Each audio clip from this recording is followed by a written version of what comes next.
Alors bonsoir, je suppose que comme beaucoup de personnes, vous avez déjà entendu des tas de sketchs sur les applis de rencontre. Oui, non? Oui. Eh bien moi j'aimerais rétablir une certaine forme de justice. Parce que les gens comme moi, on subit énormément de... Dans ces sketchs, on subit énormément de persécutions, d'injustices. Nous les dalleux. On nous imagine comme des créatures qui vont à droite, à gauche pour, je sais pas, chercher de la chair fraîche. Moi, j'ai fait qu'une trentaine d'applis de rencontre, hein. Seulement. Oui, j'ai 19 ans. D'ailleurs, vous voulez que je vous raconte mon expérience? Oui. De toute façon, même si vous voulez pas, je vous la raconte quand même. Voilà, je me sens un peu comme un grand-père qui raconte une série d'anecdotes. Alors... Je sais pas, j'ai cru entendre quelque chose dans le public, c'est peut-être ma schizophrénie. Mais je suis pas schizophrène. No, t'es sûr que tu connais pas des psys un peu moins chers? Je suis disponible si jamais tu veux. D'accord. Je te cherchais, je te trouvais pas. Non, bon, ok, je vais vous raconter du coup mon expérience. J'en étais à où déjà? Ouais. Allez.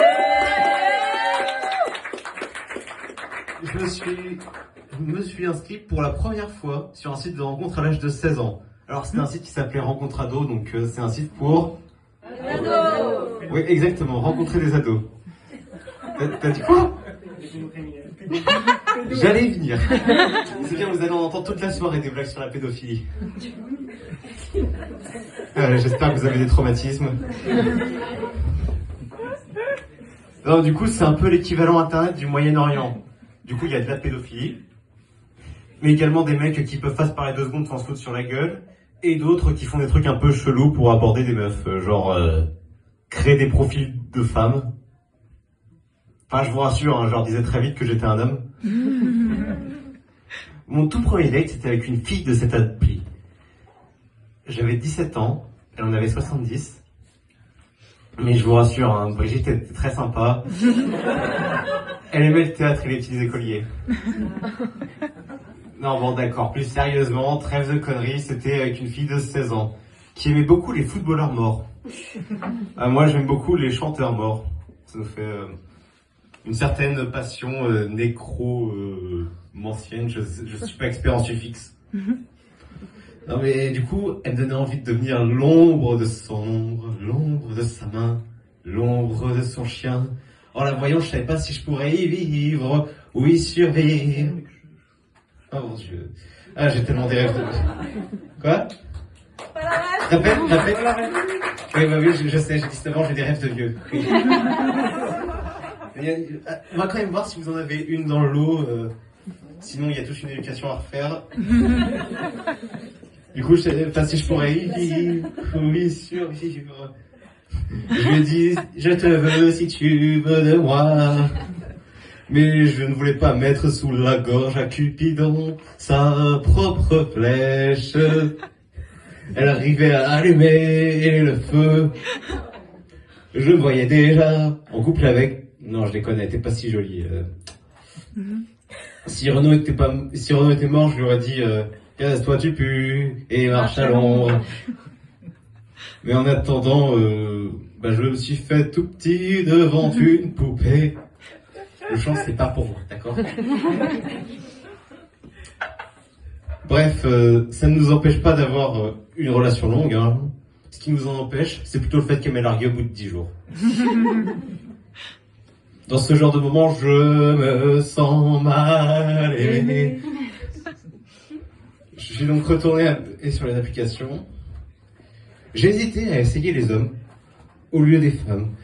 Mais quand j'entends des meufs de mon entourage parler de leur expérience avec les hommes, je me dis non, vaut mieux pas essayer. Attends. Bon, ça m'a pas empêché de cumuler les récits, même en m'imitant à un seul genre. D'ailleurs, vous voyez ce que c'est le syndrome de Peter Pan? Attendez, c'est lequel de vous, Vincent? D'accord, donc je vais pas te demander à toi parce qu'à chaque fois qu'on interagit, ça je fais pas. C'est si dur que ça. Non, sinon il y en a qui savent ce que c'est le syndrome de Peter Pan. Quelqu'un veut expliquer? Non.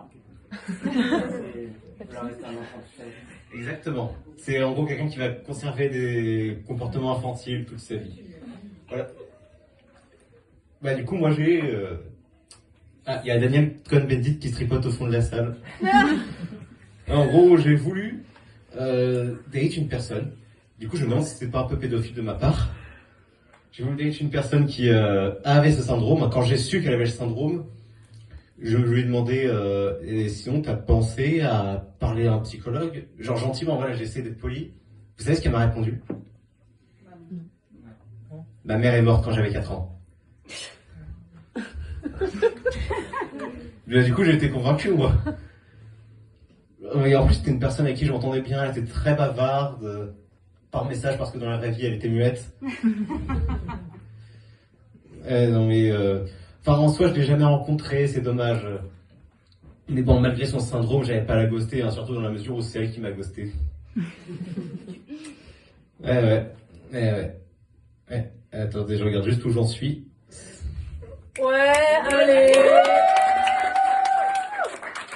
Non mais en fait c'est vraiment dommage parce que j'ai vu qu'elle avait un humour aussi distingué que le mien. Genre elle m'a dit, tu sais, avec mon expérience avec les tétines, bah, j'ai quand même une capacité en suçage qui est supérieure à la moyenne. Jean-Marie Bigard aurait tellement été fier. S'il vous plaît monsieur Lang, arrêtez de vous tripoter. Bon, maintenant qu'on sait que je peux détenir des associations sportives à Vesoul, ou alors à un plateau de télé, ben je vais vous raconter une autre anecdote.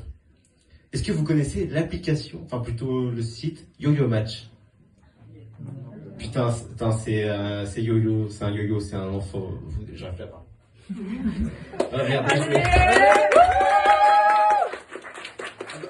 ça va pas être pratique de parler si vous applaudissez par-dessus. Hein. Non, en gros...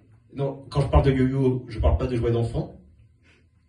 Donc, Yo-Yo Match, c'est un site de rencontre sur lequel j'ai rencontré une fille très sympa avec qui je voulais faire quelque chose. Je voulais lui offrir un truc. Il y avait une fête foraine. Et... Alors non, j'ai pas emmené ma meuf au manège. Non, mais je me suis arrangé pour dégoter un énorme ours en peluche que je lui ai offert. Elle était tellement heureuse quand je lui ai offert, elle m'a dit... Je suis allergique aux acariens. Bon, maintenant, j'ai encore du temps, pas pour ma conclusion. D'accord, bon. En gros, ma conclusion, c'est les mecs, c'est des gros porcs sur les applis. Si on n'était pas des gros porcs, les femmes, je pense qu'elles se méfieraient moins. Du coup, je propose qu'on fasse le ménage, nous les hommes, dans nos rangs, à coups de tronçonneuse. Merci.